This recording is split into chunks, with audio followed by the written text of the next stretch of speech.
Those two are pals. Actually, that goose in both the burrows. Well, another very pretty day today.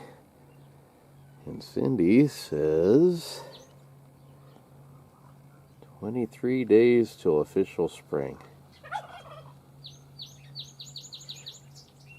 I'm not sure she's not off a day or two, but that's pretty close. Feels like spring today.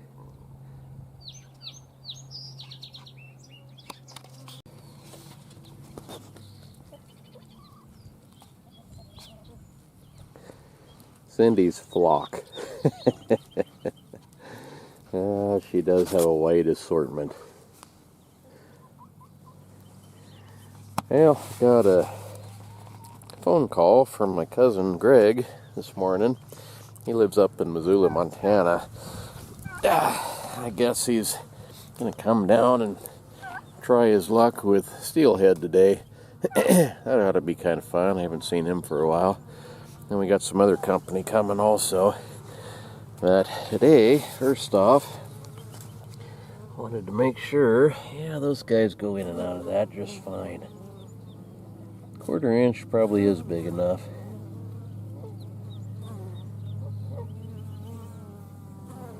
That's 3/8. That looks about perfect, actually. Mice can't get through there, and they can do it easy. 1/4 inch might be a little tight. I don't know. But my mouse traps are gone. I think the magpies are flying off with them. Aha! Put one underneath, and I got the little booger. So that one will go into plastic bag here. Get that open one-handed. There we go. I got some in my trapping shed to throw in there too. I think I'm going to save them and grind them up for bait. I haven't heard from Paul. He wanted them, he told me earlier, but give him another phone call, see if he still wants them. Well, kind of a gruesome mess, but fewer mice is a good thing. Well, that's the start of a second bag. That's a lot of mice in that one, whole gallon bag worth. I sent some to Paul Anzac, Montana wolf trapper here, I don't know, a year ago, maybe 2 years ago, and I called him this year and asked him if he wanted these, and he said that yeah, he did, but wait until midwinter. I never did hear back from him. Sent him a couple of messages, but anyway, so our male here, he lives in the northwest corner of Montana. We live in southeast Idaho. So as the crow flies, it's, I don't know, 400 miles maybe a little more, 500 miles. It's not really that far. But the problem is, for whatever reason, with our mail, even if it's just going across town, it goes to Salt Lake City, Utah first. So the last bag of mice I sent him, it went to Salt Lake City, and then it went up to his place, and it took almost a week. Well, those mice weren't frozen anymore, and they didn't smell too pretty either. He was a little hesitant to take any more. I don't blame him. So anyway, years ago, I've made mouse bait before, and I know I've told this story a couple of times now, but there's some new folks maybe haven't heard it. But Cindy was at work, and she came home, caught me grinding mice in her meat grinder. And that was not a good thing. She was very upset with me. Needless to say, I bought her a new meat grinder, and I got the old one. So now I can grind all the mice I want to. And to make mouse bait, I don't know how he's doing it for sure. I know he's grinding them up, but I don't know if he's adding anything or not. There's one recipe that I forget what company is selling it, but it's called Just Mice, and that's what it is just mice. I add a little bit of beaver castor to it and a little beaver tail oil, mix it into kind of a nasty gray paste, but it doesn't work, in my opinion, that well.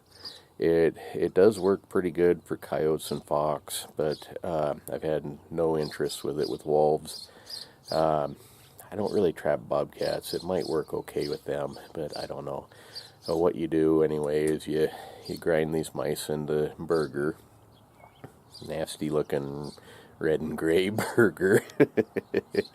And then I grind up a beaver castor, maybe 2, and add a little bit of beaver tail oil. And animals like it, but I haven't had all that great of luck with it. And anyway, it's easy to make. It's just kind of a nasty job and takes a little bit of time. Now, my beaver tail oil, I'll show that real quick too. That's over there on that table. It's easy to make also, and I've had really good luck with just straight beaver tail. And if you're catching beaver, it's really easy to make. This is sort of my lure factory. Kind of disgusting. This here, all that white, I just put those in there a few days ago. That is the center out of beaver tails. It's not really meat. It's the strangest stuff. It's more like kind of a white gristle, but when it renders down, it turns into this black oil.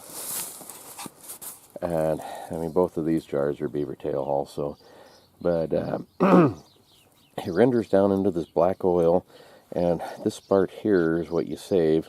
The rest of it, it's good for pre-season baiting and in dirt holes and things like that.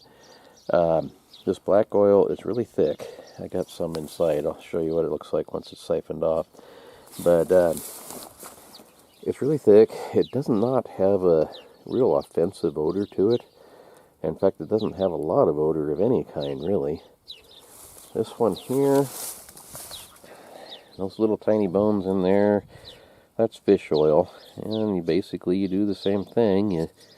You fill it with fish and leave it in the sun. All this oil here is really attractive to coyotes and fox and other predators.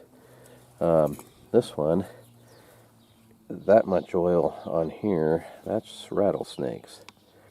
I haven't had a lot of luck with that, but I have been told that it works pretty well. I personally haven't seen it. Let's see. The rest of this is kind of more of the same. That one, that's also rattlesnake oil there. Quite a bit of it in there. But as you can imagine, none of this smells really pleasant. The beaver tail oil smells the best. It's not offensive at all. Out here, kind of away from things, I can't smell it at all right now, but it's cold too. This is something I've never tried. It's that disgusting looking mess. That is steelhead eggs. I'm going to let them sit for at least a year and then mix them in with other things. I saw a t-shirt once that said that old trappers never die. They just smell that way. There's a lot of truth in that. This is straight beaver tail oil. It's really thick, almost like molasses. I've had really good luck with it for coyote, fox, and wolves. It's good stuff. This is a beaver that I made the mistake of leaving outside. He's partially frozen, starting to thaw now. I need to flesh him sometime today. But I'm supposed to meet with my cousin about now. So I guess maybe I'll hold off on that and roll it up and do it in the morning. People going by. Always wonder when they slow down. You gotta kind of wonder what they're up to, but I don't know, we live on not a real busy corner, but it's busy enough. So anyway, the lure making and stuff, it's really not that complicated. You can add all sorts of, exotic stuff to it. Ballerin and Asafoetida and, all sorts of different things. You can mail order the ingredients if you want to get fancy with it. But, I buy very little commercial lure anymore. My homemade concoctions, they work just about as well as anything I've ever tried. A lot of animals, like muskrats, I don't use any lure at all. You just put the trap where they're going to be anyway. But coyotes, fox, all that stuff, lure really works for just a few reasons. It's either a food attractant, a sexual attractant, curiosity, territory, and a lot of them overlap. If you use straight urine and dog turds, that's territorial, but it can also be a sexual attractant also. Beaver caster, everything likes beaver caster. You can catch just about any animal there is using that. And it's not as complicated as the lure companies want you to believe. It's a lot of their stuff is just pure marketing. They'll tell you that buy our lure and you can catch hundreds of coyotes. It doesn't matter if you set your trap on top of a telephone pole, you're still going to catch hundreds of coyotes. It ain't true. It might be good lure, but you can make your own. It's not that complicated to do. Well, anyhow, I better go see if I can't find my cousin. So, have a great day and see you tomorrow, folks. Thanks again. Bye.